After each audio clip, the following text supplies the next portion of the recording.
नमस्कार। सत्य हिंदी .com के इस खास कार्यक्रम द विजय त्रिवेदी शो में आपका बहुत स्वागत है। देश में यूं तो राम मंदिर निर्माण का जो आंदोलन चल रहा था, जो कानूनी प्रक्रिया चल रही थी, वो पूरी हो गई है और राम जन्मभूमि पर मंदिर निर्माण का कार्य शुरू हो गया है सुप्रीम कोर्ट के आदेश के बाद, ट्रस्ट के निर्माण के बाद। लेकिन इस पूरे आंदोलन में खासतौर से जो जुडिशियल प्रोसेस रहा, वो कैसा रहा? क्या आप जानते हैं कि सुप्रीम कोर्ट में कि 40 दिनों की सुनवाई में क्या हुआ था?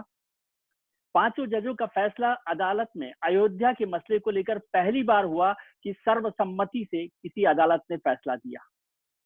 क्या आप जानते हैं कि देवता के नाबालिग होने का मतलब क्या होता है? भगवान नाबालिग होते हैं। क्या आप जानते हैं कि 15 बक्सों के अंदर सुप्रीम कोर्ट में रोजाना ऐसे क्या दस्तावेज जाते थे जिनके आधार पर सुनवाई की गई? 1045 पेज के सुप्रीम कोर्ट के फैसले में क्या कहा गया? उसमें 116 पेज का जो एडेंडा है, उसका क्या मायने था? ऐसी कौन सी महिला वकील थी जो पूरे प्रोसेस के दौरान अकेले लड़ाई लड़ती रही? ऐसे बहुत सारे मसले हैं। ऐसा कौन जज रहे जो जिला जज थे, जिनका प्रमोशन रोक दिया गया उनके फैसले को लेकर? ऐसी बहुत सारी बातें हैं जो हम लोग नहीं जानते हैं, लेकिन इन बातों की परत दर परत खोलने वाली एक बेहद खूबसूरत किताब आई है मेरे पास है, अयोध्या से अदालत तक भगवान श्री राम। इस किताब को माला दीक्षित जी ने लिखा है, जो बहुत सीनियर जर्नलिस्ट हैं, जागरण में काम कर रही हैं। नम्या प्रेस ने इसको प्रकाशित किया है और माला जी खुद भले ही राम मंदिर मूवमेंट की जो अदालती लड़ाई थी उसमें गवाह के तौर पर हाजिर नहीं रही, लेकिन उनकी गवाही जो है, उनकी आंखों देखी जो है, वो आपको एक के बाद एक पन्ने पर सारी स्थितियों का खुलासा कर देगी। किताब बेहद खूबसूरत तरीके से लिखी गई है। यूं समझ लीजिए कि मैंने इस किताब को एक बार में पढ़ लिया। 236 पेज की ये किताब है, हमने प्रेस में प्रकाशित की है और राम मंदिर मूवमेंट की जो खास तौर से कानूनी लड़ाई है, उसका एक एक पक्ष आपको समझ में आएगा। खुद माला दीक्षित जी इस वक्त मेरे साथ हैं, ये मेरी खुशनसीबी है। माला जी, आपको बहुत बहुत बधाई भी और आपका स्वागत है। आपकी किताब ने बहुत सारे सवालों के जवाब दिए हैं, जो पूरा अयोध्या की जो लड़ाई है, कानूनी लड़ाई। लेकिन मुझे थोड़ा सा समझाइए सब बातों का मतलब, जो हमारे लोग भी समझ सके। पहली बात जो मुझे समझ में आने में कंफ्यूजन हुआ, वो है एक रिप्रेजेंटेटिव सूट की जो अच्छा, कहा गया कि पहले हम समझते थे कि ये दीवानी मुकदमा है, लेकिन आपने कहा कि ये रिप्रेजेंटेटिव सूट है। इसका क्या मायने होता है? देखिए अयोध्या के मुकदमे में ये बहुत खास बात थी कि ये एक रिप्रेजेंटेटिव सूट था। रिप्रेजेंटेटिव सूट होता है जैसे प्रतिनिधिवाद। अब प्रतिनिधि जैसे आप हमारी तरफ से प्रतिनिधि, तो ये प्रतिनिधिवाद था हिंदू और मुस्लिम समुदाय की तरफ से। यानी पूरा हिंदू समुदाय एक तरफ था और पूरा मुस्लिम समुदाय एक तरफ माना गया था। तो ये हिंदू बनाम मुस्लिम भी मुकदमा था और रिप्रेजेंटेटिव सूट की एक पूरी कानूनी प्रक्रिया होती है। और वो सीपीसी सिविल प्रोसीजर कोर्ट में तय है। ये ऑर्डर 1 रूल 8 है, जिसके तहत ये होती है प्रक्रिया इसका और मायने उसमें क्या जो हुआ? रिप्रेजेंटेटिव सूट का मतलब क्या हुआ? रिप्रेजेंटेटिव सूट का मतलब ये हुआ कि इस मामले में जो भी फैसला आएगा, वो हिंदू और मुस्लिम दोनों समुदाय पर बाध्यकारी होगा। उस फैसले से कोई भी समुदाय जो है वो नकार नहीं सकता कि ये फैसला हमें मंजूर नहीं। नहीं, ये प्रतिनिधिवाद बन गया है। हिंदुओं की तरफ से हिंदू महासभा थी और मुस्लिम की तरफ से सुन्नी सेंट्रल वक्फ बोर्ड ने ही प्रतिनिधिवाद डाला था। तो ये मुकदमा जो है, इस पे जो भी फैसला आया या आएगा, प्रतिनिधि सूट जो बनता है, रिप्रेजेंटेटिव सूट, वो दोनों समुदायों पर बाध्यकारी होगा। और इस पे लंबी चौड़ी एक बार बहस भी हुई थी हेयरिंग के दौरान। आपने बुक पढ़ी है, आप अयोध्या केस को बहुत अच्छे से जानते भी हैं, पहले भी काम किया है। जी। कि शुरू में जो एक मुकदमा डाला गया था, 1855 वाला मुकदमा 55। जो था, जी। जिसमें एक चबूतरे पे मंदिर बनाने के लिए डाला था। निर्मोही अखाड़े के एक महंत थे, उन्होंने डाला था। तो उस मुकदमे की जब यहाँ पर बहस हुई सुप्रीम कोर्ट में, तो ये आया कि ये रेस जुडिकेटा होना चाहिए। अब रेस जुडिकेटा भी एक दर्शकों के लिए भारी शब्द है, क्योंकि ये कानूनी टर्म है। और रेस जुडिकेटा का मतलब होता है कि जिस मामले में पहले फैसला आ चुका है, आ चुका। उस केस को दोबारा नहीं सुना जाना चाहिए। उसी मुद्दे और उसी केस को दोबारा नहीं सुना जा सकता है, वो रेस जुडिकेटा के लिए आता है। तो उस समय फिर ये चर्चा हुई जिसमें जजेस ने क्वेश्चन किए कि भाई आपकी बात आप जो कह रहे हो कि ये तो वही सवाल ये मांग रहे थे मंदिर के लिए और जमीन और इनका कैंसिल हो गया। तो जजेस ने कहा नहीं, वो रिप्रेजेंटेटिव सूट नहीं था, उन्होंने अपने इंडिविजुअल हैसियत से फाइल किया था। और रिप्रेजेंटेटिव सूट की एक प्रोसीजर होता है सीपीसी के तहत, वो नहीं हुआ था। तो वो चीज जो दलीलें जो जजेस क्वेश्चन कर रहे थे, और इससे भी आप आसानी से समझ सकते हैं कि रिप्रेजेंटेटिव सूट का मतलब मायने क्या था। ये केस रिप्रेजेंटेटिव, अब ये फाइनल है। अब जी। जो अयोध्या में मुकदमा आया सुप्रीम कोर्ट का, वो फाइनल हो गया, दोनों समुदायों को मानना पड़ेगा। और जी। बहुत अच्छी स्थिति रही कि दोनों समुदायों ने इसको सहार्थ स्वीकार भी किया देश में। ठीक है। ये बड़ा अच्छा आपने हिंदुस्तान की बात कही। जी, इसके साथ-साथ एक जो महत्वपूर्ण बात आपने जिस पे जोर दिया वो था कि अयोध्या में जितने मामले पर फैसले हुए हैं, चाहे वो जिला कोर्ट में हुए हों या हाई कोर्ट में रहे हों या उससे पहले सुप्रीम कोर्ट में भी 1993 का भी मसला है, ज्यादातर फैसले बहुमत के आधार पर हुए। ये पहला फैसला था जो सर्वसम्मत फैसला है। आखिरी भी फैसला हो गया ये तो, लेकिन एक तरह से सर्वसम्मति से फैसला दिया सुप्रीम कोर्ट के 5 जजेस ने, जिसमें चीफ जस्टिस भी वहां पर उसमें शामिल हैं, सब लोग रहे। तो इसका क्या मायने हैं? क्या ये एक सोची समझी स्थिति है, या ये बनाया गया कि ताकि जब रिप्रेजेंटेटिव सूट हो तो उसका फैसला सर्वसम्मत होगा तभी कोई मायने होगा? नहीं, ये नहीं होता है कि रिप्रेजेंटेटिव सूट है इसलिए सर्वसम्मति का ही फैसला होना चाहिए। ऐसा कोई कानूनी बाध्यता नहीं है। जो तय कानून है वो सिर्फ यही है कि जो बहुमत का फैसला होता है वही लागू होता है। लेकिन जी। हाँ, अयोध्या फैसले की जो ये अभी फैसला आया फाइनल 9 नवंबर 2019 का, 19। उसकी सबसे बड़ी खासियत यही है कि ये सर्वसम्मति का फैसला है। पाँचों न्यायाधीश इसमें एक मत से होकर के उन्होंने ये फैसला सुनाया है। तो ये इसकी इतनी बड़ी खासियत इसलिए भी कही जाएगी कि जब 2 समुदाय पूरे देश के जुड़े हैं, उसमें किसी का मतांतर नहीं आया। और जबकि मैंने इस किताब में ये डिस्कस किया है कि इसके पहले अयोध्या को लेकर जितने भी फैसले आए, जो बड़े-बड़े, जी। छोटे-छोटे की बात करते हैं, जो महत्वपूर्ण है, उनमें मतांतर रहा है न्यायाधीशों। जी। और ये मतांतर आप देखिए वहीं से शुरू हो गया जब अयोध्या में भूमि अधिग्रहण का मुकदमा गया था, 1993 का जो मसला। 1993 का। जी। 1993 का, 1993 का। तो उसी में 2 जज 5 जजेस की पीठ ने सुना था, क्योंकि राष्ट्रपति का उसमें रेफरेंस भी गया था, रेफरेंस भी उसी है। केस में रेफरेंस भी गया था। तो वो 5 जजेस में 3-2 के बहुमत से फैसला आया था। जी। हालाँकि जो 2 जजेस ने अपना मत दिया था डिसेंट वाला, उसमें जी। एक बात बहुत अच्छी कही थी जो इस फैसले में या इस मुकदमे में डिसाइड हो गई। उन्होंने कहा था इतना कठिन नहीं है इस पे फैसला देना, लेकिन कोई एक मतलब वैज्ञानिक अध्ययन होना चाहिए, कहीं कोई जो ये साबित करे कि नीचे मंदिर था या उसके बाद हम इस पे फैसला देंगे। ये लाइन उन्होंने उस फैसले में कही थी। और अब हम जब देखते हैं कि इस मामले में हाई कोर्ट के ऑर्डर पे एएसआई ने खुदाई की और उसमें पाया कि नीचे जो खंडहर पाए गए, अवशेष पाए गए हैं, वो उत्तरकालीन मंदिर की बनावट के थे या नीचे ढांचा था। तो ये उस फैसले के जो डिसेंट में भी था, उसकी ये बात को एस्टेब्लिश कर गया। तो इस लिहाज से भी कि लेकिन इसमें जब सर्वसम्मति का फैसला 116 पेज का एजेंडा अलग से शामिल किया गया, 1045 में से आपने इस बात का जिक्र भी किया कि 116 पेज का एजेंडा है, तो वो क्या इस बात को नहीं करता कि कोई जज साहब, हालांकि उसमें जिक्र नहीं है, नाम नहीं है जज साहब का, तो वो अलग राय रखते हैं? नहीं, उसको आप कॉम्प्लीमेंट्री की तरह से देखिए, पूरक। जी। क्योंकि जब ये फैसला आ गया, आप ये देखिए जो अयोध्या का मुकदमा जब विचार में आता है, तब सबसे पहला विचार ये आता है आपके, हमारे या आम जनता के दिमाग में कि वो क्या राम जन्म स्थान था हाँ। कि नहीं?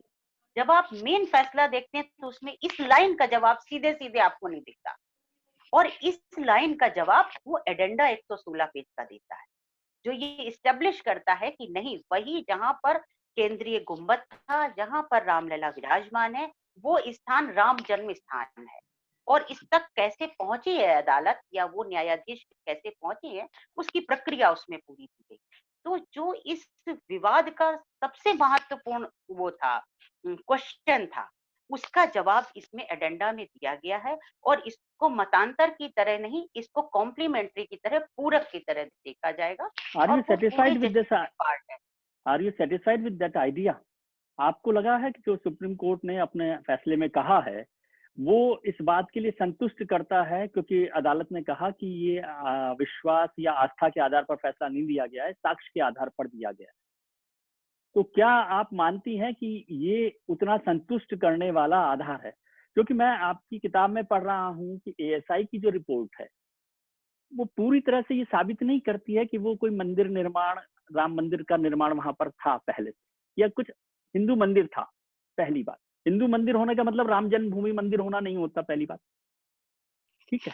और वो एएसआई की रिपोर्ट जो है उसे साबित नहीं कर। एक जिक्र आपने कार्बन डेटिंग का किया है कि अदालत ने या किसी भी जांच अधिकारी ने जो मूर्तियां वहां पर थी उनकी कार्बन डेटिंग नहीं करवाई है। तीसरा जो विवाद आया वहां पर, जो बाद में आया, जो ढांचा ढहाने के बाद, कि वहां पर मस्जिद के होने, ईदगाह होने या उस तरह का मुस्लिम धर्मस्थल होने का भी एक विवाद शुरू किया गया या उसकी चर्चा हुई। क्या इन सब जवाबों, इन सब सवालों के संतुष्टि वाले जवाब आपको लगते हैं, या अब भी लगता है कि ये फैसला आस्था के आधार पर किया गया? क्योंकि राम जन्मभूमि सबकी आस्था है और सब लोग मानते हैं, चाहे वो गुरु नानक का जिक्र किया गया हो या स्कंद पुराण का जिक्र किया गया हो या एएसआई की रिपोर्ट का जिक्र किया गया हो, इनमें मुझे जो लगता है, मेरी जो कम समझ है उससे, कि उनमें कहीं पर भी ये स्पेसिफिक जवाब नहीं मिलता कि वो राम जन्मभूमि स्थान है। देखिए, आस्था के आधार पर नहीं बल्कि साक्ष्यों के आधार पर फैसला दिया, ऐसा जजेस ने बोला है जजमेंट में। और ये बात इसलिए भी कही जाएगी कि कभी भी कोई भी अदालत दुनिया की आस्था तय नहीं कर सकती। अगर मेरी आस्था ये है कि ये एक लाठी है मान लो सपोज, और मैं सोच रही हूँ यही भगवान है, ये मेरी आस्था है। अब इसको दुनिया का कोई भी व्यक्ति, कोई भी अदालत डिस्कार्ड नहीं कर सकती। वो इसको कैसे तय करेगी मैं मानती हूँ भगवान है। तो आस्था अदालत तय नहीं करती। और हमारा संविधान भी आपको धार्मिक आजादी देता है, किसी से भी आस्था और किसी की भी पूजा का अधिकार देता है। इसलिए अदालत ने आस्था पे तय नहीं किया। अब आस्था एक माध्यम बनी, चीजों को साबित करने का माध्यम आस्था बनी। यानी अब ये तय करना था कि भगवान राम का जन्म स्थान वहां था कि नहीं था। ये कानूनी रूप से जब आप तय करेंगे तो आप, इसमें कोई ऐसा सबूत इस केस में नहीं था, डायरेक्ट डॉक्यूमेंट्री एविडेंस है जिससे ये बात साबित होती।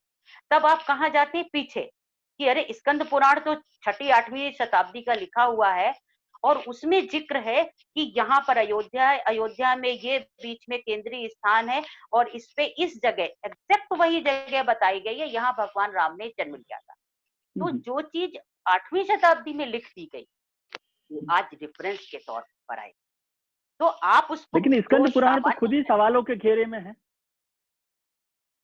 देखिए सवाल के घेरे में तो सारी चीजें आ सकती हैं। जैसे आज ये किताब मैंने लिखी, आज किताब है, आज तो जितने लोग हैं, हम लोग जो समकालीन हैं वो जानते हैं अदालत में क्या हुआ, ठीक है। आज से 100 साल बाद ये किताब जब कोई उठाएगा तो उसमें 100 सवाल भी हो सकते हैं। विचार दिमाग है एक व्यक्ति का, उसके बहुत आयाम होते हैं। तो विवाद आप किसी भी चीज में उठा सकते हैं और शंका करना एक मानव सुलभ आदत होती है। तो स्कंद तो इसमें स्कंद पुराण है, स्कंद हाँ, पुराण के रामचरित अलावा जी, हेंस बेकर की किताब का भी बहुत जिक्र किया गया है फैसले में। हाँ, हेंस बेकर की किताब में ये ऐसा क्या है कि जो ये तय करता है कि वो राम जन्मभूमि स्थान है? देखिए हेंस बेकर की किताब, एक तो इस मुकदमे को सुनने में मुझे बहुत ज्यादा ये बात की खासियत लगी कि हम लोग पीछे रह गए इस सब चीजों को डिजिटलाइज करने में, लिखने में। और एक विदेशी ने आकर के, ये किताब क्या है मैं आपको बताऊं, ये एक शोध पत्र, ये अयोध्या का एक शोध पत्र है जिसको अयोध्या नाम दिया गया है। जो ये किताब हेंस बेकर की है, और उन्होंने यही शोध किया कि ये अयोध्या यहाँ है और ये भगवान राम का जन्म स्थान है। इसको उस किताब में बहुत अच्छे से डिस्क्राइब किया गया कि कहाँ पूजन होता था, कैसे लोग करते थे, और ये डिस्प्यूट के भी मतलब पहले तक का पीछे गए हैं और इस किताब का सबसे बाद ज्यादा वहां पर जिक्र हुआ है। अगर हम लोग जैसे आज मैंने ये किताब लिखी, हो सकता है इसमें बहुत सी कमियाँ हों, ये हम नहीं मानते कि परफेक्ट हो, सब लोग सब काम कर जी। सकते हैं। लेकिन एक चीज़ तय हुई कि अदालत में क्या हुआ, इस पहली निगाह में व्यक्ति को कुछ आइडिया मिलता है। इस तरह वो शोध पत्र जो है, वो एक ऑथेंटिक डॉक्यूमेंट जो बहुत चर्चा में आया, जिसने ये साबित किया कि अयोध्या ही भगवान राम का जन्म स्थान है और जिस जगह मंदिर है, जहाँ पर पूजन होता है, वहीं पर लोगों की आस्था है कि यही भगवान राम ने जन्म लिया था। तो ये चीज़ हालाँकि एक उसने शंका और मुझे लगती है, एक शंका और मुझे है, उसको समाधान कीजिए, बाल सुलभ है, कि राम जन्मभूमि स्थान पर तो चर्चा की अदालत ने, लेकिन पूरे फैसले में, या मैं पूरी प्रक्रिया आपकी किताब के माध्यम से देख रहा हूँ, तो उसमें तो यही तय नहीं हुआ कि बाबरी मस्जिद, जो सो कॉल्ड बाबरी मस्जिद जिसे हम कहते हैं, ढांचा कहते हैं, उसे बनवाया किसने? बाबर ने बनवाया या औरंगजेब ने बनवाया? मीर बाकी कौन है, ये भी तय नहीं हुआ है। औरंगजेब ने तोड़वाया उसको या नहीं हुआ? आपने बाबरनामा का जिक्र किया, आईन अकबरी का जिक्र किया, हुमायूंनामा का जिक्र किया है, जहां पर बाबरी मस्जिद का जिक्र नहीं है बाबरनामा में, और खासतौर से आईन अकबरी में। तो अभी तो उस पूरे फैसले में जब सब कुछ हो गया, तब तक ये तय नहीं है कि ये बाबरी मस्जिद जो सो कॉल्ड थी, उसे किसने बनवाया? अदालत ने इस पर भी कोई जैसे फैसला नहीं दिया है। अदालत ने इस पर फैसला नहीं दिया है कि बाबरी मस्जिद किसने बनाया, ये क्वेश्चन हाँ, उसके सामने नहीं था। ये क्वेश्चन हाई कोर्ट में था। हाँ। हाई कोर्ट में था और अलग-अलग इस पे फैसले आए थे, एग्जैक्ट मतांतर था न्यायाधीशों में और उन्होंने माना कि ये साबित नहीं हुआ कि इसको किसने बनवाया था। मीर बाकी ने बनवाया था तो बाबर के कहने पे बनवाया था कि बाबर ने बनवाया था ये। सुप्रीम कोर्ट में इस क्वेश्चन का आंसर नहीं हुआ। सुप्रीम कोर्ट ने अपने फैसले में एक बात जरूर कही है कि इतना निश्चित है कि वहां पर एक इमारत थी जो कि जहां पर मुस्लिम अपनी आस्था रखते थे, नमाज करते थे, इस बात से नकारा नहीं जा सकता। किसने बनवाया था, तो अगर अब थोड़ा-सा जजमेंट से अलग हटे, तो ये भी एस्टेब्लिश होना मुश्किल है कि राम भगवान वहाँ पर जन्म का था, ये भी आस्था है। ऐसे ही मुस्लिम ने कि ये इमारत बनी थी, मीर बकी ने बनवाया था या बाबर के कहने पे मीर बकी ने बनवाया था या मीर बकी ने ही बनवाया था, ये एस्टेब्लिश इस क्वेश्चन का आंसर नहीं है उसमें। इसमें उसमें नहीं है आंसर। आंसर ये है कि लेकिन जब हाँ, आंसर उसमें मीर बाकी ने बनवाया नहीं बनवाया, ये आंसर नहीं है। लेकिन मीर बाकी शिया थे और शिया वक्फ बोर्ड की उस पर अधिकार बनता है, ये कैसे तय हो गया फिर? ये शिया वक्फ बोर्ड जब का मीर अधिकार बाकी का बनता होना तय नहीं है, तो शिया वक्फ बोर्ड के पास उसका मालिकाना हक होना कैसे तय होता है? नहीं, अभी जब आप इसके डिस्कशन में जाते हैं सुनवाई के दौरान, ये जी। सारी चीज़ें सुनवाई में आई। जैसे सुनवाई में ही ये बात आई कि ये मीर बाकी नाम का कोई व्यक्ति नहीं था। बाबर ने नहीं बनवाया था, औरंगजेब ने तोड़ के बनवाई थी, ये बातें हियरिंग में आई। जी। ये हिंदू पक्ष की ओर से पीएन मिश्रा साहब जो थे जी। उन्होंने ये तरीके वो श्री राम जन्मभूमि नक्शा पुनरुद्धार जो कर। समिति के वकील थे, उन्होंने ये सब बातें रखी। इसके लिए थोड़ा-सा हमको आपको इस पर जाना पड़ेगा कि ये तर्क क्यों थे? जब जी। आप कानूनी निगाह से किसी चीज़ को देखते हैं अदालत में, तो सबसे पहले अदालत में वकीलों का क्या तरीका होता है? उनका तरीका होता है कि जो एस्टेब्लिश चीज़ें हैं, उनमें शंका पैदा कर हम्म। उसमें जब आप शंका पैदा कर दोगे, तो आपको अपना केस साबित करने में आसानी होगी। तो जी। पीएन मिश्रा साहब ने यही किया। उन्होंने जी। उसी जगह कुठाराघात किया कि सब अगर कह रहे हैं मीर बाकी ने मस्जिद बनवाई थी, भले ही वहाँ शिलालेख था, जो भी था, सबसे पहले जी। इसमें शंका पैदा करो कि मीर बाकी नाम का ही व्यक्ति नहीं था, तो मस्जिद कैसे बनी? जी। दूसरी शंका उन्होंने क्या पैदा की कि बाबर ने नहीं, औरंगजेब ने बनवाई। यानी रिजिम ही चेंज हो गया। हम्म। रिजिम चेंज हो तो ये वकीलों की स्ट्रैटेजी होती है ऑलवेज हम्म। कि वो एक चीज़ जो इसी एस्टेब्लिश है, इसी उसमें दौरान राजीव शंका धवन पैदा साहब ने करें। वो इसी दौरान राजीव धवन साहब ने वो नक्शा फाड़ दिया था। जब वो इसमें का राजीव धवन साहब ने नक्शा फाड़ा था, जिस समय हिंदू महासभा की तरफ से एक्चुअल में 2-3 लोग आए थे। ये तो पुनरुद्धार समिति की तरफ से थे पीएन मिश्रा साहब। जी। हिंदू महासभा की तरफ से वरिष्ठ वकील विकास सिंह बहस कर रहे थे। तो जी। विकास सिंह ने अयोध्या पे लिखी एक किताब का रेफरेंस दिया और कहा कि देखिए हम बता रहे हैं कि यहाँ पर ही राम मंदिर था और इस किताब में देख लीजिए पहले से लिखा एस्टेब्लिश है। तो धवन और इसमें ये नक्शा भी है पूरा। तो धवन साहब ने कहा कि नहीं, नहीं ये किताब आप रेफरेंस में नहीं ले सकते इस समय। तो उन्होंने कहा भाई पहले से है, लेकिन धवन साहब अचानक आवेश में आ गए, उन्होंने नक्शा भी बाँटा। सुप्रीम कोर्ट या हाई कोर्ट में क्या होता है, जब आप बहस करते हैं, आप एक भी पेपर अगर कोर्ट को देते हैं, तो आप सहयोगी पक्षकारों को भी देते हैं, दूसरे उसको पक्ष के सबमिट कर। वकीलों को, जी। सबको वो बाँटा जाता है।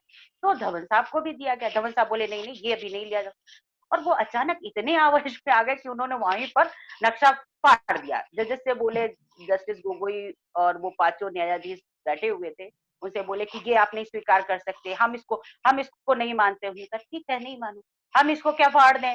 उन्होंने कहा भाई कर दो, कर दो, स्पष्ट भी नहीं बोला उन्होंने, हम इसको नहीं मानेंगे, तो फिर उन्होंने वही फाड़ दी। और इस पे इतना विवाद हुआ कि लंच के बाद जब बेंच बैठी दोबारा, तो इस पर फिर धवन साहब ने सफाई दी, क्योंकि उतनी देर में न्यूज़ चैनल्स में और सब जगह ये बहुत तेजी से खबर। चल गया कि धवन साहब ने नक्शा फाड़ा राम जन्मभूमि का। तो ये एक और उस सवाल समय मन आया में था। आता है जी, कि राम जन्मभूमि को लेकर जब भी मैं अयोध्या गया तो वहाँ हमेशा रामलला की बात होती है कि रामलला वहाँ पर बचपन का जो स्वरूप है, उनका बाल स्वरूप है, उसकी प्रतिमा वहाँ पर है। लेकिन मुकदमे को जब मैं पढ़ रहा था आपके किताब के माध्यम से, तो उसमें एक नई बहस थी जो रामलला के रेफरेंस से नहीं थी, लेकिन कहा गया कि भगवान जो है नाबालिग होते हैं, देवता जो है नाबालिग होते हैं। तो ये जो बहस है वो रामलला से जुड़ी हुई तो नहीं है, लेकिन इसका क्या मायने है? नहीं, कानून की निगाह में देवता हमेशा नाबालिग माने जाते जी। हैं। ये एस्टेब्लिश्ड लॉ है हाँ, कि उसका क्या जब भी मायने है? कोई देवता, उसका मायने ये होता है, जब आप, नाबालिग व्यक्ति क्या होता है, वो अपनी तरफ से कोई अधिकार की लड़ाई नहीं लड़ सकता, मुकदमा नहीं दाखिल कर सकता अपने अधिकार, क्योंकि उसको सोचने समझने की, जैसे बच्चा है, वो उतना मैच्योर नहीं सोचने समझने की शक्ति में, वो किसी के सहारे है कि कोई उसके तरफ से करेगा। तो देवता जो है, एक मूर्ति है, देवता है, तो वो अपनी तरफ से केस नहीं फाइल कर सकते थे, तो लिमिटेशन नहीं लागू होगा, क्योंकि कानून में कोई भी मुकदमा दाखिल करने के लिए एक समय सीमा तय होती है, और जी। नाबालिग के लिए कोई समय सीमा नहीं होती है। जी। ये एक कानूनन तय फैक्ट है उसमें कि एक एक और नाबालिग के रेफरेंस लिए है जिसको भी आप लिमिटेशन। बता दीजिए, थोड़ा ज्ञान दीजिए कि जब नाबालिग है, और एक और डिबेट हुई कि देवता के निकट मित्र की, देवकीनंदन पांडे साहब की, तो उसका क्या मायने है? यही जो आपने कहा ना, नाबालिग है, देवता नाबालिग मांगे गए, एक तो वो बच्चा है, और बच्चे हैं तो नाबालिग को जो राइट मिलते हैं, लीगल राइट, वो उनके पास अपने आप आ गए। फिर नाबालिग अपनी तरफ से डायरेक्ट मुकदमा नहीं करता, थ्रू होता है ऑलवेज। अभी जैसे कोई बच्चा स्कूल में पढ़ता है और उसको कोई प्रॉब्लम होती है, तो वो थ्रू पेरेंट्स आता है, तो लिखते हैं master so and so, through so and so, उसको। और जब देवता की बात आती है, तो उसमें वो निकट मित्र कहे जाते हैं, नेक्स्ट फ्रेंड। तो जी। देवता की ओर से नेक्स्ट फ्रेंड बन के ही कोई मुकदमा दाखिल करता है, और वो देवता की ओर से तर्क वितर्क रखते हैं, अपना पक्ष रखते हैं। इसमें देवकीनंदन अग्रवाल जी, और उसकी भी एक खासियत थी, मैंने किताब में लिखा भी है अपनी, कि देवकीनंदन अग्रवाल जी इलाहाबाद हाई कोर्ट के रिटायर्ड जज, रिटायर्ड। जी। जिन्होंने, रिटायर्ड न्यायाधीश थे, सेवानिवृत्त जी। न्यायाधीश थे इलाहाबाद हाई कोर्ट के, और उन्होंने रिटायर होने के बाद 1989 में रामलला के निकट मित्र बनकर नेक्स्ट फ्रेंड की हैसियत से ये मुकदमा दाखिल किया मुकदमा। था। तो हालांकि उसमें हिंदू देवता की पक्षों तरफ, में ही विवाद हुआ उस सब को लेकर, खैर वो अलग मुद्दा है। आपने इस पूरे प्रोसेस को कवर किया है, इलाहाबाद हाई कोर्ट में किया, सुप्रीम कोर्ट में किया, कोई ऐसी इंटरेस्टिंग चीज आपको समझ में आती है? जैसे आपने लिखा कि जो पूरी टीम थी वकीलों की हिंदू पक्ष की तरफ से, उन्होंने कोई फीस नहीं ली, जबकि सबसे दिग्गज वकीलों का एक ग्रुप पूरा उस पर काम कर रहा था।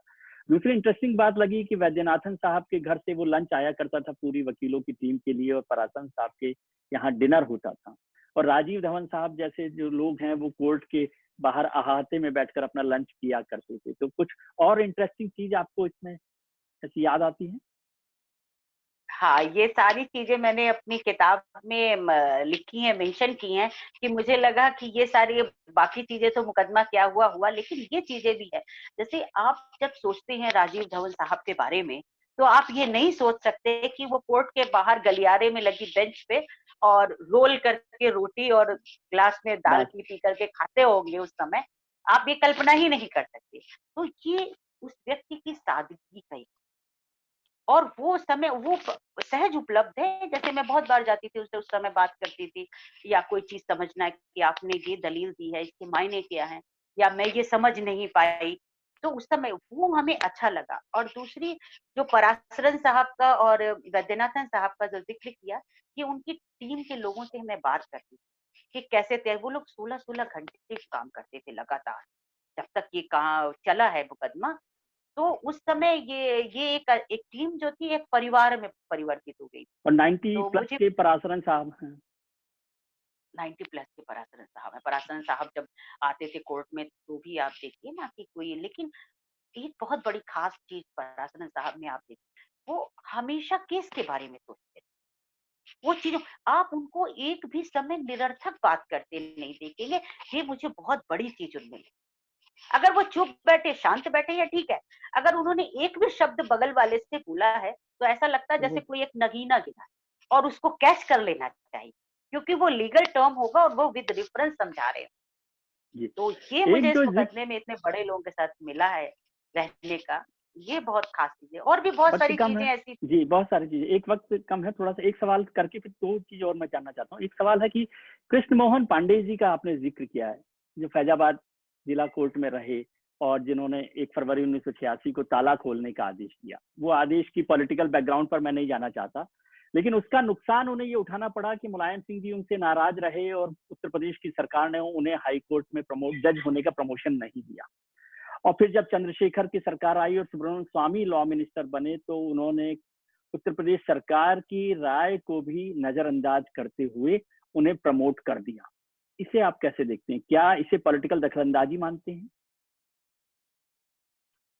अब इस पे पॉलिटिकल उस पर कमेंट तो मैं नहीं करूँगी, ठीक है, एक चीफ मिनिस्टर की राय भी किसी भी जज को प्रमोट करने में चीफ जस्टिस हाई कोर्ट के भेजते हैं कि किसको प्रमोट किया जाएगा, नाम भेजते हैं और उसमें एक रेफरेंस चीफ मिनिस्टर का भी होता है कि वो क्या कहते हैं। और मुलायम सिंह ने अपने जो रेफरेंस में फाइल नोट में लिखा था, उन्होंने ये लिखा कि ये न्यायाधीश अच्छे हैं, सब है और मतलब एक तरीके से वो उन्होंने एंडोर्स किया था कि वो काबिल हैं।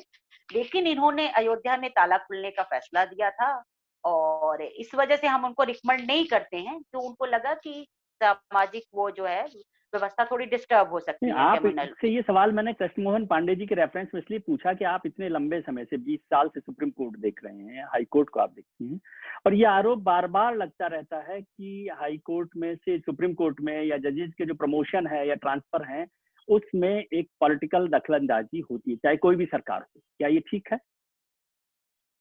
देखिए, ये ठीक तो नहीं है, ना ये कहा जाएगा। लेकिन आप और हमको एक चीज़ समझिए, जहाँ पर व्यक्ति का डिस्क्रिशन आ जाता है, ये विवेक का अधिकार था कि वो टिप्पणी करते। जैसे मेरी इस मामले में फिर सुब्रमण्यम स्वामी साहब से बात हुई, जिन्होंने जी, ये बाद में रिकमेंड किया।